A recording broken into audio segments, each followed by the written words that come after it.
Buenas noches, bienvenidos a Democracia, un programa del área futuro de CNN Chile. Nuevamente en el país vivimos un año de elecciones, al igual que los últimos 4, y el ambiente preelectoral se empieza a sentir en el tono del debate político, que en todo caso no es una taza de leche hace un buen tiempo ya. Chile vive el mismo fenómeno que prácticamente todos los países de nuestro continente. Las elecciones las gana la oposición. Ya no se definen por ideología, sino por el hastío de la ciudadanía frente a las promesas incumplidas. De esto hablaremos desde Washington con un ex asesor de Barack Obama para asuntos latinoamericanos. Además, los hechos de corrupción y tráfico de influencias que hemos conocido con el caso de Luis Hermosilla siguen impactando a la opinión pública y a nuestras instituciones. Profundizamos en temas que pueden parecer áridos, como políticas públicas que fortalezcan la integridad o leyes que desincentiven la corrupción, pero que hoy son más importantes que nunca de cara a lo que está ocurriendo. Comenzamos. En los últimos años nos hemos conmovido con las historias de madres separadas de sus hijos al nacer. Durante la dictadura en Chile hubo una verdadera empresa de adopciones ilegales, cuyos responsables separaron a familias casi para siempre. Gracias al trabajo de ONGs como Nos Buscamos y el liderazgo de personas que vivieron en carne propia haber crecido sin conocer su verdadero origen, hoy los reencuentros se están produciendo. Actualmente, según la información oficial, existen 1.200 causas de este tipo, un dato que contrasta con las 20.000 posibles víctimas estimadas por el juez Mario Carroza en 2019. Ante la falta de respuestas, la inteligencia artificial se sumó al proceso de búsqueda de las familias de origen. ¿Cómo funciona esta herramienta? Lo vemos en el informe de Camila Sumastre.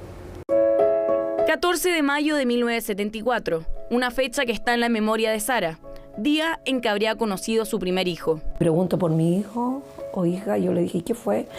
No, me dijo, no hay sexo. Yo le dije, pero ¿cómo si yo sentí llorar a mi guagua y tu guagua murió? Pero ¿cómo si yo lo sentí llorar mucho, muy fuerte? No, me dijo, tu guagua murió, me dijo, y lo vamos a dejar para estudio. Es la historia de Sara, una de las más de 20.000 estimadas por el juez Mario Carroza en 2019. Según comunicó el entonces magistrado a cargo, durante la dictadura se habría dado una adopción irregular a miles de niños, la mayoría en el extranjero. Yo pujo y llega un hombre, no lo veo al hombre, yo no lo veo, pero sí llega dándole órdenes a la enfermera, diciéndole, tápala, que no mire, que no se enderece. Y cuando mi hijo nace, el tipo dice, tápala o sédala. Y veo el cuerpo, toda la espalda y su trasero, pero no logro ver el sexo. Y de ahí se lo llevan y el tipo dice, ya, llévensela. Este tipo de hechos habría afectado a un determinado segmento de la población. Mujeres jóvenes en situación de vulnerabilidad socioeconómica y con falta de redes de apoyo, de acuerdo a la Corporación de Asistencia Judicial. En cuanto a los métodos de sustracción, existirían diversas modalidades, así como distintos lugares de destino. Se producen en los hospitales donde se le informa a la madre que los niños han fallecido y que finalmente esos niños, bueno, no soportaron, digamos, el parto, o bien se lo llevaban a una incubadora luego de nacido y luego de esos días, 3, 4 días, se decía que el niño falleció, incluso se le pasaban ataúdes sellados. Y en segundo lugar, niños mandados a guarderías con consentimiento inespecífico o medio forzado de la madre. Un truco era la familia adoptante, la mujer de la familia adoptante ingresaba a la maternidad, ¿verdad? Se ingresaba con el nombre de la mujer adoptante a la maternidad y no con el nombre de la mamá que tenía el niño. A la mamá del niño le decían que el niño, no sé, se había muerto, le había pasado algo, etcétera. El año pasado viajamos a Europa y tuvimos reunión con el gobierno de Francia y había 1.716 solo en Francia. Estuvimos en Cerdeña, que es una isla en Italia, que se llevaron 500 niños, pero se estima que hay 5.000 en Italia.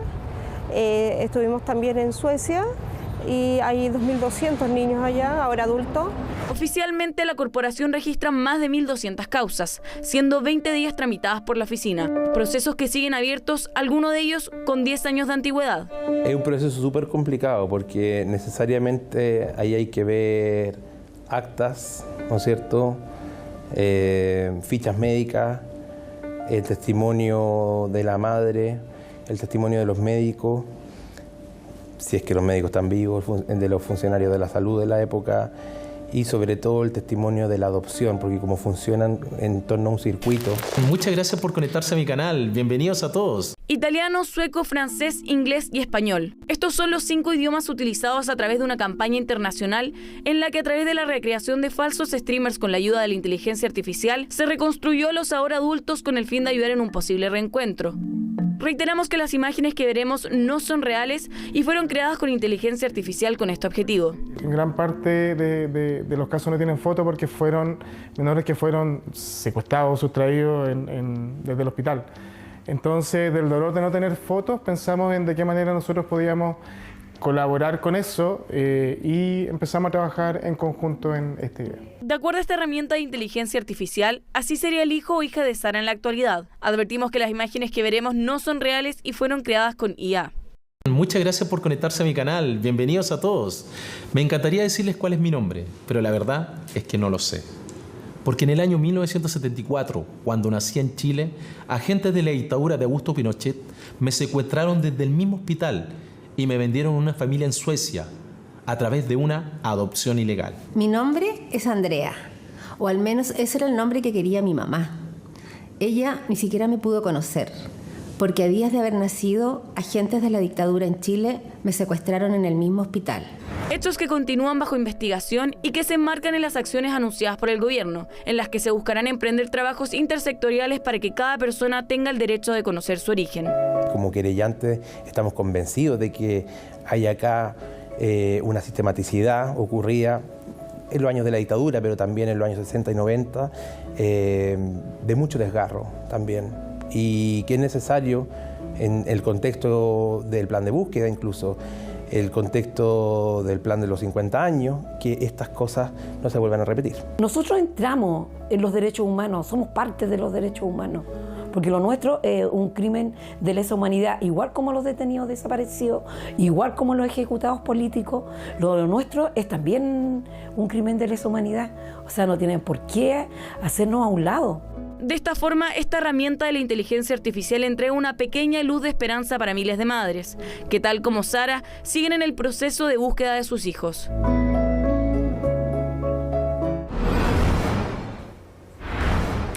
Es momento de nuestra entrevista internacional acá en Democracia. Benjamin Gedan es director del programa latinoamericano del Wilson Center y profesor de la Universidad Johns Hopkins. Formó parte del Consejo de Seguridad Nacional bajo el mandato de Barack Obama, ejerciendo como director para Sudamérica. Veamos la conversación que sostuvimos hace algunos días con Benjamin. Benjamin, muchísimas gracias por conversar con nosotros. ¿Cómo estás? Es un placer, gracias por invitarme.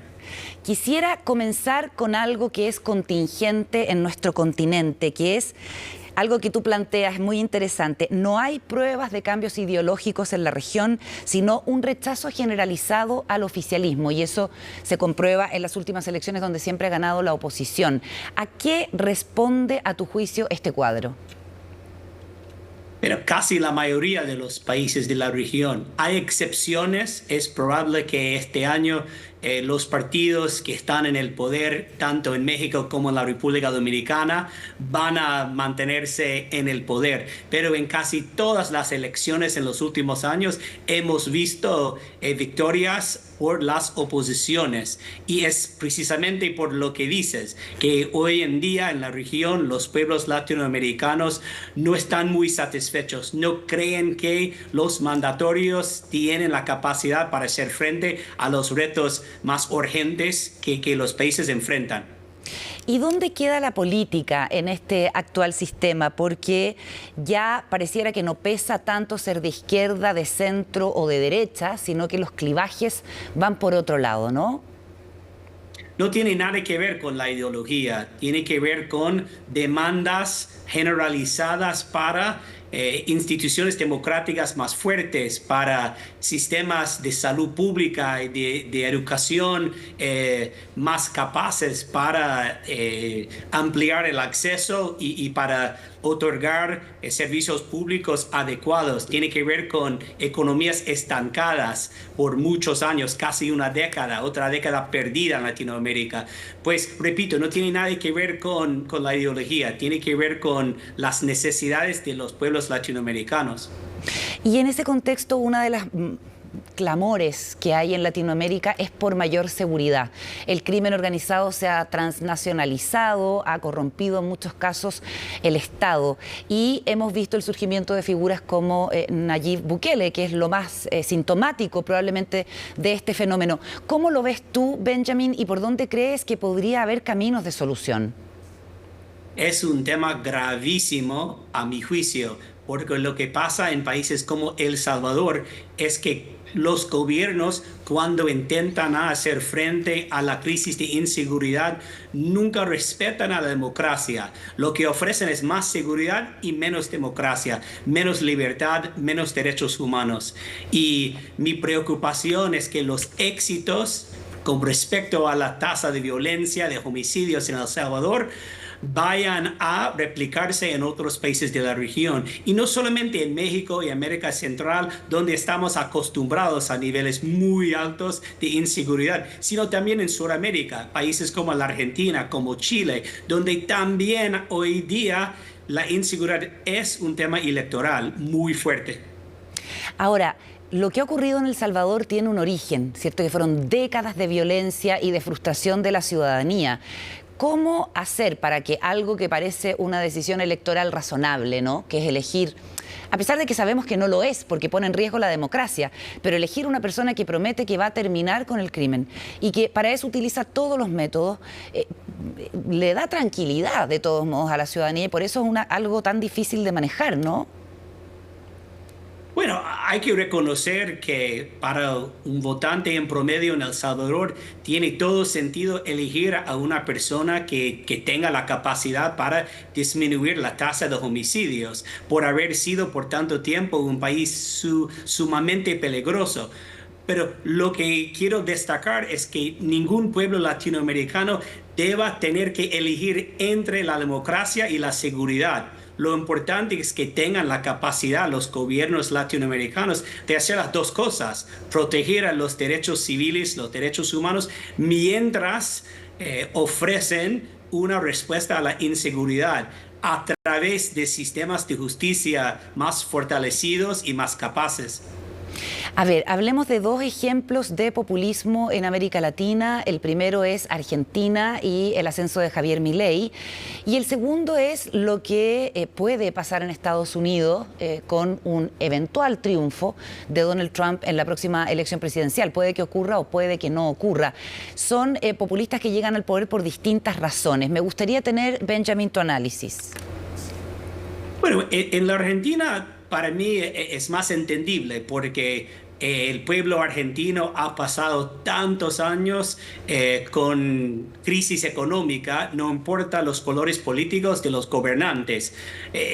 Lo que quiero decir es que bajo el liderazgo de peronistas y de la oposición centro-derecha, el país ha estado estancado por tanto tiempo y con mucho sufrimiento, con una tasa de pobreza alrededor de 50% y con inflación encima de 200 en el año pasado. Por eso fue razonable tomar el riesgo de elegir a un outsider, a un populista, llevando ideas bastante distintas a la Casa Rosada en Buenos Aires. En Estados Unidos hay algo en común, que hay también un rechazo a las fuerzas políticas más tradicionales, a los partidos políticos más tradicionales, pero no veo un nivel parecido de pobreza, de desempleo, de crisis, de sufrimiento. Por eso hay factores distintos acá. Pero ¿no es sorprendente de todas maneras que exista la posibilidad de que vuelva al poder? Bueno, tampoco el expresidente Trump es un político muy popular. De hecho, lo que tenemos en las elecciones estadounidenses son dos candidatos poco populares. pues hay otros factores que tienen que ver con los internos de los partidos políticos acá, pero no creo que hay una demanda tan fuerte en el pueblo americano para la vuelta de él o para la reelección del mandatorio actual. Del presidente Biden, claro. Y por último, Benjamin, ¿cómo ves desde Washington la situación de Chile con un presidente de izquierda, de una nueva izquierda, que ha mantenido estable su nivel de aprobación, pero que es un nivel de aprobación bastante bajo, en torno al 30%?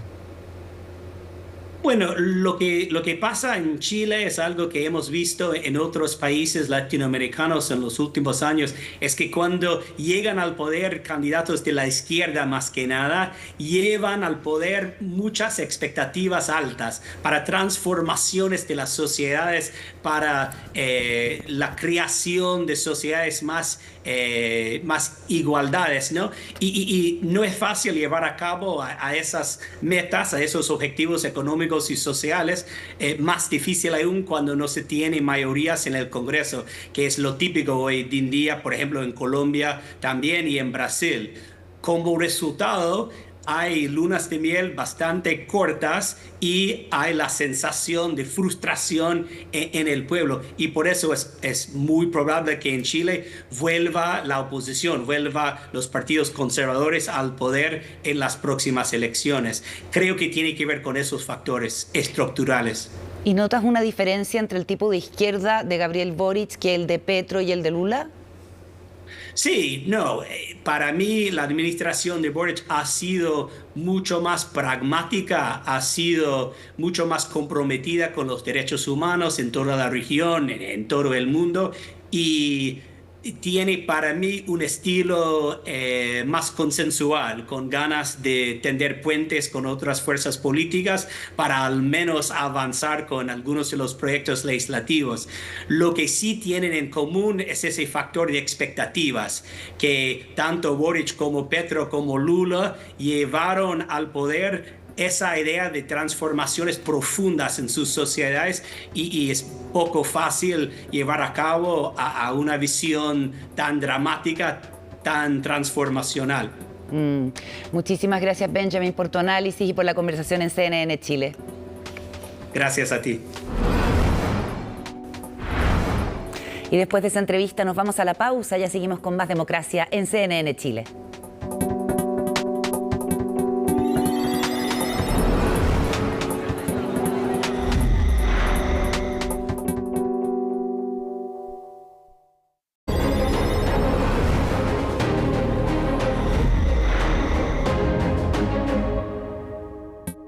Comenzamos la conversación en nuestro panel. Hoy nos encontramos junto a Ricardo Mena, que es oficial para Chile y países del Cono Sur de IDEA Internacional. Bienvenido, Ricardo, ¿cómo estás?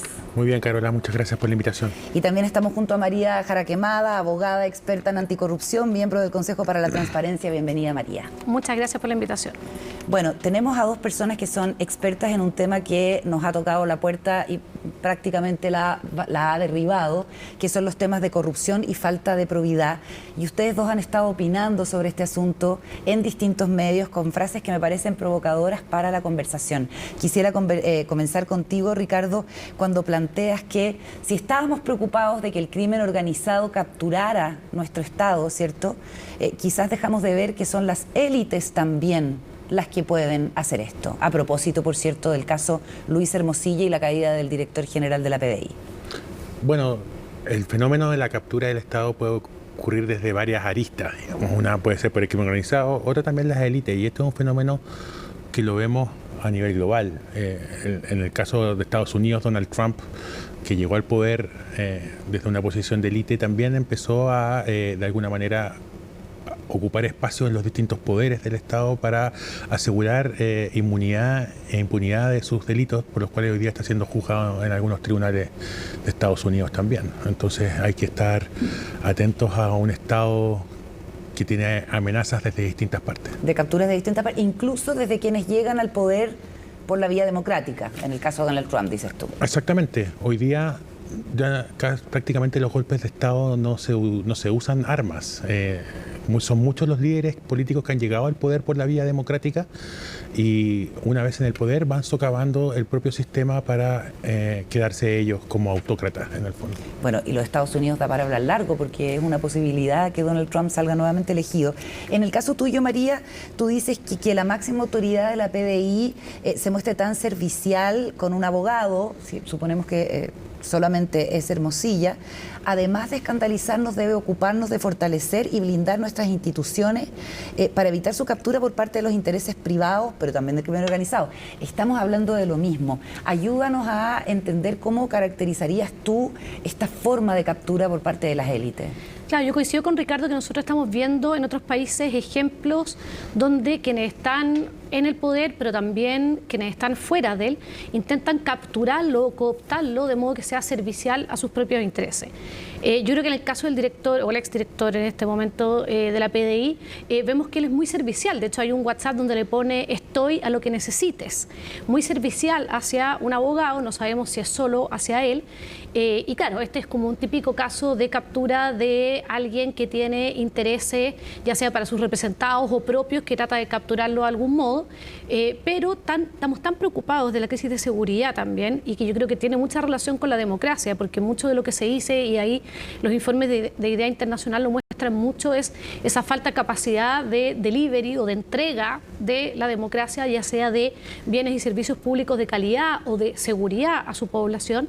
Estamos tan preocupados del tema de seguridad que, bueno, si es así de servicial con un abogado, ¿por qué no podría hacerlo el día de mañana también al crimen organizado? Entonces, yo creo que la lucha contra el crimen organizado o tener como seguridad no va solo por aumentar las condenas, por aumentar la dotación de la policía, por quizás darle un rol a las Fuerzas Armadas, sino que también fortalecer a nuestra institucionalidad por esta posible captura de estas entidades, porque al final, para ser exitosas, tienen que infiltrarse y capturar a las autoridades que le van a hacer la pega compleja. Entonces, yo creo que la alerta que nos levanta este caso, que puede ser como a veces un poco sabroso, si quisiéramos, o podemos quedarnos como en el caso en concreto, es que, bueno, ninguna institución está libre de esto y nosotros tenemos una amenaza que quizás no era tan conocida para nosotros, que actúa de un modo distinto a lo que quizás estábamos acostumbrados, y por lo tanto tenemos que revisar si efectivamente esas instituciones están tan fuertes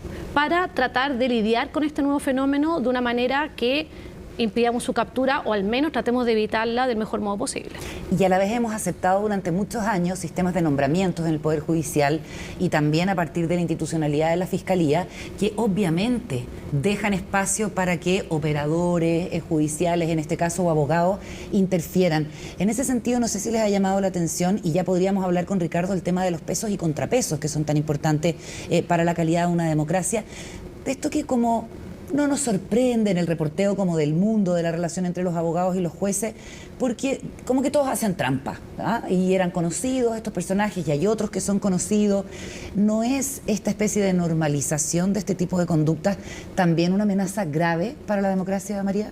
O sea, absolutamente, y yo difiero del no nos sorprende, y que esto es lo común que se hace en el mundo de los abogados. Yo soy abogada, no ejerzo quizás litigando, pero conozco muchas personas que lo hacen y sí están sorprendidas. Entonces yo creo que no es algo común y no tenemos que normalizarlo. De hecho, uno de los graves problemas que tiene la normalización de los actos de corrupción es que nosotros mismos empezamos a justificarnos a actuar de un modo antiético o incluso ilegal. Porque al final, si tenemos la idea de que nadie cumple con las reglas, ¿por qué yo también voy a cumplir con ellas? Entonces, hay ahí una pendiente resbaladiza que hay que tener mucho cuidado, y que lo hemos visto en otros países de América Latina. Y yo creo que hay distintas gradualidades. O sea, una cosa es a veces pedir una recomendación, que incluso se hace en distintos lugares de trabajo, a lo que efectivamente ya puede ser el tráfico de influencia. Y yo creo que son actos totalmente distintos que no hay que normalizar, y que quizás un sistema de nombramientos que hace 20 años, 30 años nos hacía sentido, hoy en día quizás requiere de procedimientos con criterios más objetivos, a través de procedimientos más transparentes, donde en el fondo podamos distinguir efectivamente cuando hay una recomendación de cuando hay un intento de influir de una manera ilegítima para luego intentar en el fondo capturar a esas mismas autoridades. Ricardo, tú que tienes experiencia en agendas pro transparencia y en diseño de políticas públicas que ayudan en estos temas, ¿qué nos puedes decir del rol que tiene la impunidad en determinados casos en, digamos, como la desvalorización de la democracia? Bueno, la percepción que tiene la ciudadanía frente a estos casos tiene que ver con la sensación de impunidad. Muchos de los casos de corrupción quedan o olvidados o sin sanciones conocidas. Y la gente, sin embargo, percibe que los casos que no tienen que ver con corrupción de élite, sino que con casos pequeños. Siempre se pone el ejemplo del incendio de la cárcel de la persona que murió porque estaba presa por estar vendiendo CDs en la calle. Muere o termina con una sanción durísima. Esa sensación de impunidad de las élites frente a los delitos que cometen en materia de corrupción decepciona también a la ciudadanía porque, como dice María, no siente que hay una retribución por parte de la democracia, no hay un delivery. No me entregan beneficios, no me entregan una sensación de libertad, tampoco no hay el principio básico de igualdad ante la ley. Se ve vulnerado y se ve determinado por esta sensación. ¿Tú dirías, María, que es generalizado el hecho de que las élites estén de alguna manera trabajando en una captura del Estado? Porque eso es obviamente, más allá de este caso específico, lo que estamos viendo, lo que está, digamos, ocurriendo y está movilizando.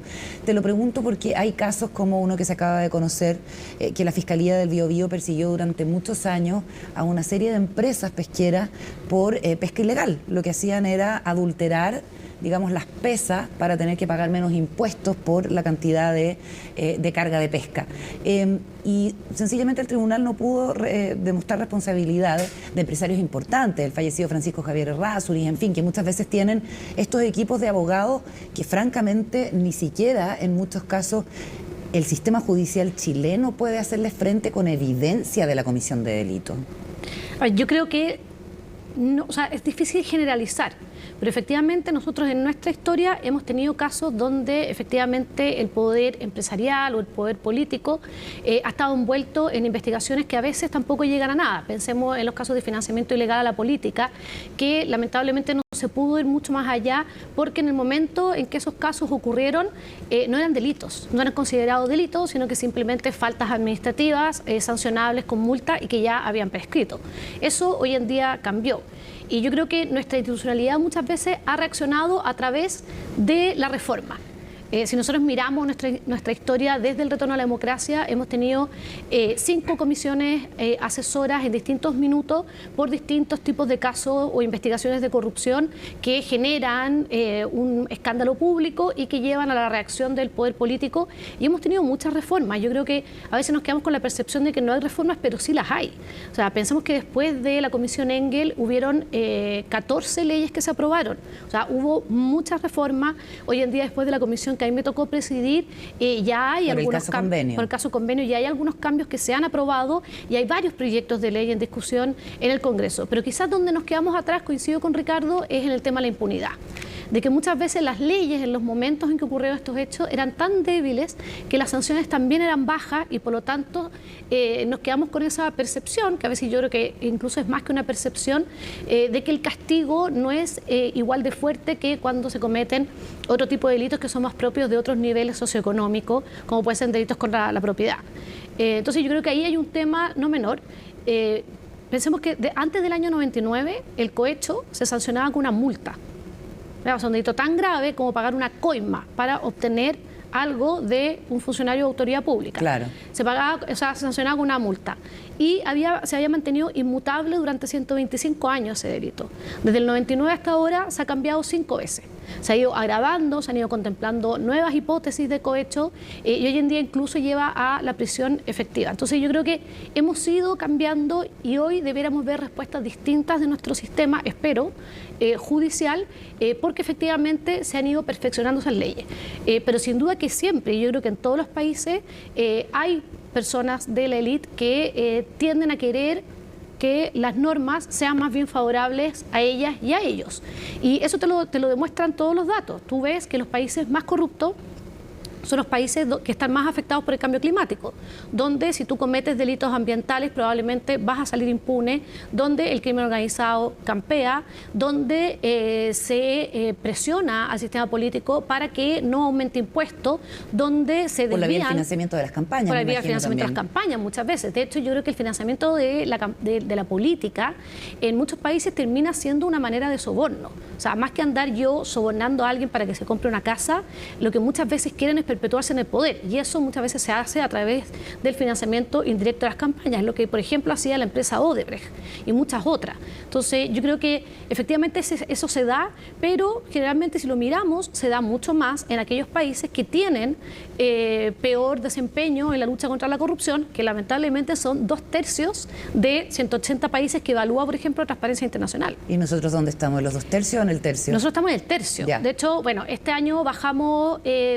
bajamos 2 puestos y bajamos 1 punto desde el año 2000, de los últimos 10 años hemos bajado 7 puntos, entonces efectivamente hemos decaído en la lucha contra la corrupción, pero a pesar de eso estamos dentro de los 30 primeros y en general nuestro puntaje es bastante más alto que el promedio de la región, es bastante más alto que el promedio mundial y se encuentra más bien similar al de los países de OCDE de alto ingreso.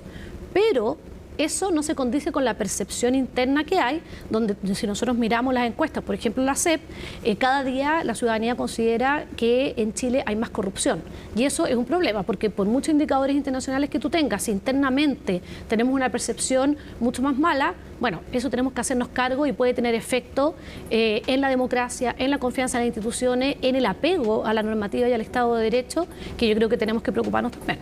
Nos vamos a ir a la pausa, vamos a seguir conversando con Ricardo Mena y María Jara Quemada, porque Ricardo ha traído recién, ha salido hace relativamente poco, este nuevo informe del Estado de la Democracia en el Mundo y las Américas 2023, los nuevos pesos y contrapesos, que trae información muy interesante para el cuidado de nuestras democracias. Pausa y ya seguimos con más.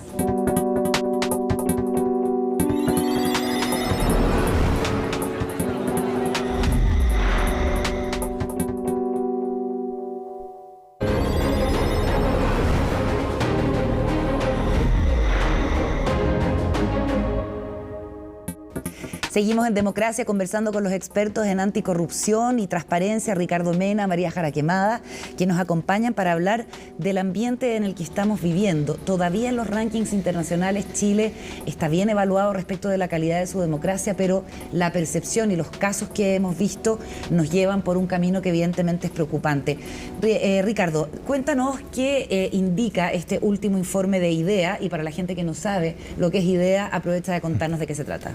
Bueno, IDEA es el Instituto para la Democracia y la Asistencia Electoral. Es un organismo intergubernamental conformado por 35 países miembros, donde Chile es uno de sus miembros fundadores, que funciona desde 1995 con el objetivo de promover, sostener la democracia y también la integridad electoral en los distintos países con regímenes democráticos en todo el mundo. Perfecto. ¿Y este informe lo hacen todos los años? Este informe se hace anualmente y busca ir haciendo un seguimiento sobre la calidad y la percepción también de la democracia por parte de la ciudadanía. ¿Cómo aparece Chile en este informe?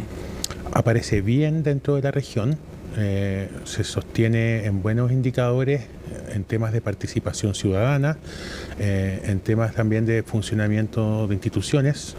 Sin embargo, la región, América Latina, las Américas, no está tan fuerte en las amenazas de Estado de Derecho. El Estado de Derecho es lo que se ve más amenazado en torno al funcionamiento de la democracia, y una de las alertas que ponemos es que Chile siempre tiende a pensar de que eso aquí no va a pasar, y ha pasado. Entonces el desafío que tenemos como país en esta materia es fortalecer la institucionalidad, que funciona bien. Como dice María, se responde frente a ciertas situaciones que amenazan la democracia.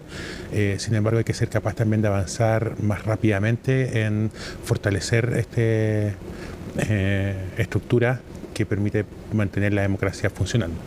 ¿Las instituciones han funcionado o no han funcionado, a tu juicio, María, en el caso de la caída del director general de la PDI por el caso de Luis Hermosilla? Yo creo que todavía es noticia en desarrollo, pero yo creo que sí están funcionando. Dentro de la pésima noticia, que es el caso, yo creo que es una noticia tranquilizadora que, con todo lo que se ha conocido, incluso le ha reconocido los hechos, Lo justifica en que, incluso lo dijo su abogado en una entrevista a este canal, que lo hizo por la patria, un muy mal concepto de lealtad hacia la patria. Y el concepto del encantamiento con la figura de Guillermo Silla. El encantamiento, y que lo hizo poder apoyar al gobierno y a la institución. Pero él ha reconocido estos hechos y él hoy en día se encuentra en prisión preventiva. Entonces yo creo que en ese sentido sí está funcionando la institucionalidad, porque independiente que sea la autoridad número uno de una institución tan relevante, se está persiguiendo ese caso. Yo creo que sí ha funcionado. Pero efectivamente yo creo que tenemos que estar muy alertas y a veces llegamos un poco tarde. Por ejemplo, a raíz de lo que se está conversando de perfeccionar el sistema de nombramiento en el Poder Judicial, el propio Poder Judicial lo ha dicho, la Corte Suprema ha sacado comunicados y esto es algo que se viene discutiendo hace tiempo. Bueno, las alertas ya habían estado previamente, el propio Poder Judicial ha hecho propuestas, la Asociación Nacional de Magistradas y Magistrados también, pero lamentablemente dejó de ser noticia o dejó de tener esa urgencia en ese momento y no se avanzó más. Entonces muchas veces nos pasa que estos temas se advierten, ya sea por la academia o por distintas entidades, y lamentablemente cuando deja de estar ahí como esa urgencia, lo dejamos atrás hasta que nos vuelve a pillar. Y el problema es que cuando nos vuelve a pillar ya viene con un descrédito hacia las instituciones, con una desconfianza ciudadana y que a veces llegamos tarde. Entonces yo creo que tenemos que empezar a anticiparnos más, tenemos que ver cómo modernizamos nuestras instituciones para que no nos pille la máquina, por así decirlo coloquialmente, porque cuando nos pilla eso ya viene con todas unas consecuencias y una secuela que luego son difíciles de revertir. Entonces muchas veces tenemos las alertas, por ejemplo, el perfeccionamiento de la ley de lobby se venía levantando hace mucho tiempo, pero vino a ocurrir el caso de las reuniones no registradas, etcétera, y ahora entonces se denota la urgencia. Pero con eso ya vienen consecuencias también.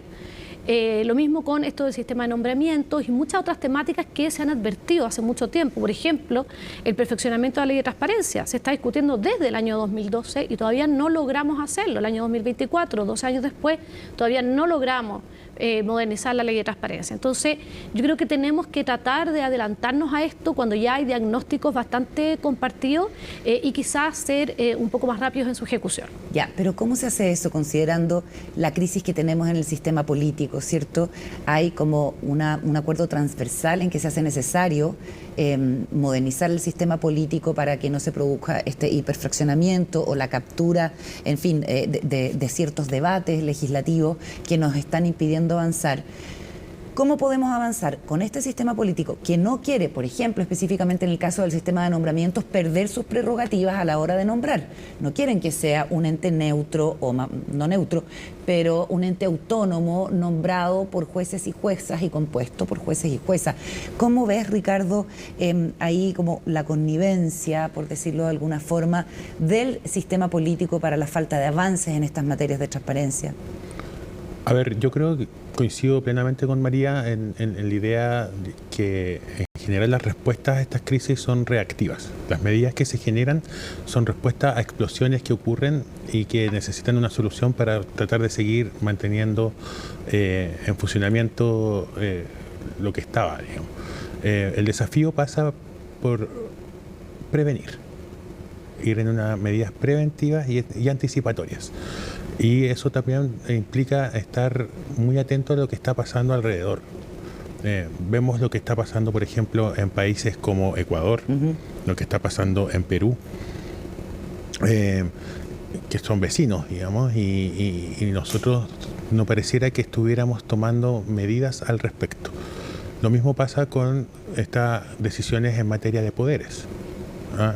En otros países vemos cómo se captura el poder. En general, lo primero que se captura en las crisis democráticas siempre son las autoridades electorales, los tribunales electorales. Acá, afortunadamente, tenemos un servicio súper bien evaluado, muy moderno, muy profesional, funcionando, pero vuelvo al punto que eso no significa que no vaya a ocurrir, digamos. Entonces, ¿cómo mantenemos esos niveles anticipatorios y que nos permitan mantener un funcionamiento adecuado constantemente y no estar resolviendo explosiones cada cierto tiempo para poder seguir funcionando? María, ¿un comentario sobre el tema del sistema político? Sí, mira, yo creo que en estos temas en general hay mayor transversalidad. Quizás muchos de estos temas no están tan marcados ideológicamente. Entonces yo creo que eso es una ventaja, que nos permite que se aprueben y que haya mayor acuerdo en estas temáticas entre los distintos partidos políticos. Pero históricamente la ha sido a la así. ley de transparencia está desde 2012. Porque yo creo que no se ha visto la urgencia. Y yo creo que quizás hay que, en el fondo, la premura debiera venir, la urgencia también de los partidos políticos debiera venir de las instituciones, porque al final esto, aunque sea la PDI la que está involucrada en este caso, o quizás haya ciertas sospechas o haya cierta mirada hacia lo que está pasando en el Poder Judicial con sus nombramientos, esto al final termina impactando a la institucionalidad completa, o sea, al Estado en su totalidad. Al Congreso le pega igualmente, porque al final la ciudadanía lo ve como un todo, no entra a distinguir. Por lo tanto, yo creo que también quizás debiera haber como una suerte de mirada de cómo esta crisis nos puede afectar a todos el día de mañana en nuestra confianza, en nuestra credibilidad, y por lo tanto ver como una especie de instinto de supervivencia, por así decirlo. Entonces yo creo que hay diagnósticos compartidos, hay propuestas sobre la mesa, y en general esto genera transversalidad. O sea, uno cuando ve este tipo de leyes se aprueban con votos totalmente transversales, y muchas veces los rechazos también son transversales, pero son más bien soterrados porque es muy poco popular estar en contra de este tipo de reforma. Entonces yo creo que quizás el poder político debiera ponerse de acuerdo en que esto es mucho más fácil de aprobar y de discutir que lo que puede ser, aunque es igual de urgente, una ley de pensiones o una ley corta de salud, y que debiéramos de estar haciendo las dos cosas en paralelo porque son iguales de urgentes. Y eso además le da muestras a la ciudadanía de que estamos dispuestos a recortarnos un poco de poder, y que estamos dispuestos en el fondo a dar más transparencia y rendición de cuentas a nuestro sistema, que quizás luego va generando también esa confianza en la discusión que se genera en otros temas como pensiones y salud, por ejemplo. Sí, en esa misma línea, un sistema político que no funciona bien no es capaz de responder a las necesidades más concretas de la ciudadanía, y eso va generando un distanciamiento. Ese distanciamiento se puede solucionar en la medida que el sistema político vaya actualizándose y incorporando las nuevas demandas de funcionamiento que implican tener la capacidad de responder a esas necesidades, como decía la María, por ejemplo, en materia de pensiones o, por ejemplo, en materia de salud, porque si no se agranda la brecha entre el sistema político y ciudadanía y terminamos con sistemas quebrados. A propósito de la corrupción de la que hablábamos al inicio del programa, es incierto el alcance que pueda tener el caso de Luis Hermosilla, ¿cierto? El tema de sus contactos, y puede eventualmente ser transversal políticamente, como fue el financiamiento ilegal de la política. Y en ese sentido, cuando se habla de una red de corrupción de cuello y corbata, que fue la frase de la vocera de gobierno, uno también ha visto que hay corrupción, indicios de corrupción, investigaciones contra la corrupción, específicamente en el caso Convenios, que son personeros de un sector político que se supone que no tenía nada que ver con esto. Entonces, cuello y corbata, barba y tatuaje, da lo mismo. En el fondo, la corrupción es una cuestión transversal en Chile, ¿no? Como para también despojarnos de esta idea de que es solo la élite económica de la derecha la que puede incurrir en esto, sino que es una cuestión totalmente transversal, ¿o no, María? Absolutamente. Si nosotros revisamos, hay muchos casos y investigaciones que están haciendo municipios de todos los tintes políticos. Entonces, yo creo que no cabe circunscribirlo a un solo sector político. La corrupción es transversal. Y la lucha contra la corrupción también es transversal. Y yo creo que, insisto, al final la ciudadanía no distinguimos. Yo creo que cuando vemos corrupción, lo que vemos es un Estado que está en crisis y que, al parecer, en ciertas áreas se está respondiendo más a los intereses propios que a los intereses generales. Y si nosotros miramos, cuando se mide estas percepciones en encuestas posteriores, en general se golpea al Estado completo, no se golpea a la institución. Obviamente hay un golpe a la institución propiamente tal, pero se golpea al Estado completo. La percepción de que la corrupción ha aumentado en los últimos 5 años en la encuesta CEP es alta. La corrupción, por ejemplo, en la última encuesta CEP se dice que el 73% de los funcionarios o funcionarias estarían involucrados en corrupción. O sea, estamos hablando de una percepción muy alta. Entonces, al final, se golpea al Estado por completo. Y yo creo que eso es lo que tenemos que tener claro, y por eso es tan importante que estas agendas sean de Estado y no solo de gobierno, e involucren a las entidades autónomas, también involucren al Congreso, al Poder Judicial, al Ministerio Público, al Consejo de Defensa del Estado, a todas las entidades que están en este ecosistema, y que ojalá vayan teniendo miradas de mediano y largo plazo. Porque una reforma de este tipo lleva años, pero también lleva años para implementarse. Entonces, yo creo que tiene que dársele cierta continuidad A mí me parece una buena noticia que por primera vez tengamos una estrategia nacional de integridad pública que tiene esa mirada de largo plazo, pero efectivamente tenemos que darle seguimiento y tenemos que ir viendo cómo se implementan también estas normativas, porque uno de los grandes problemas de América Latina es ese. Si tú miras, en América Latina casi todos los países tienen leyes de acceso a la información pública y transparencia, casi todos tienen muchas de las normativas que intentan prevenir la corrupción. Sin embargo, América Latina es una de las regiones más violentas y una de las regiones más desiguales y una de las regiones más corruptas. Y es porque tenemos leyes en el papel muy lindas, pero que en la implementación son muy deficientes. Entonces yo creo que hay que tener esas dos miradas. No basta solo con aprobar la ley, sino que también tenemos que implementarla de modo correcto y cuando vemos que no se está haciendo de modo correcto, hacer los ajustes necesarios, pero ojalá a tiempo. Por último, Ricardo, ¿cuáles son en el informe los países que mayores mejoras tuvieron en materia de transparencia y anticorrupción y que mejor desempeño tienen? A nivel latinoamericano son Chile y Uruguay, los países que están mejor posicionados en esas materias. Que no es novedad, digamos. Claro, se mantiene, quizás Chile ha bajado un poco, pero sigue estando por sobre otros países de la región. Sin embargo, lo que preocupa más, vuelvo a repetir, es el tema de la amenaza al Estado de Derecho. Porque eso devela que la capacidad del Estado de ofrecer garantías a la ciudadanía de seguridad, no solo pública, sino que también institucional, de transparencia, integridad y acceso a la información, por ejemplo, está decayendo. Y ese declive también implica una vulneración de derechos a las personas, su derecho a saber, su derecho a conocer, pero también afecta principios fundamentales para la democracia como el principio de igualdad de trato y el principio de igualdad ante la ley. Así de grave. Ricardo, María, un gusto conversar con ustedes. Gracias por acompañarme. Muchas gracias. Muchas gracias. Buenas noches. Buenas noches. Nos vamos, termina esta edición de Democracia. Muchísimas gracias por estar conmigo. Hasta la próxima en CNN Chile.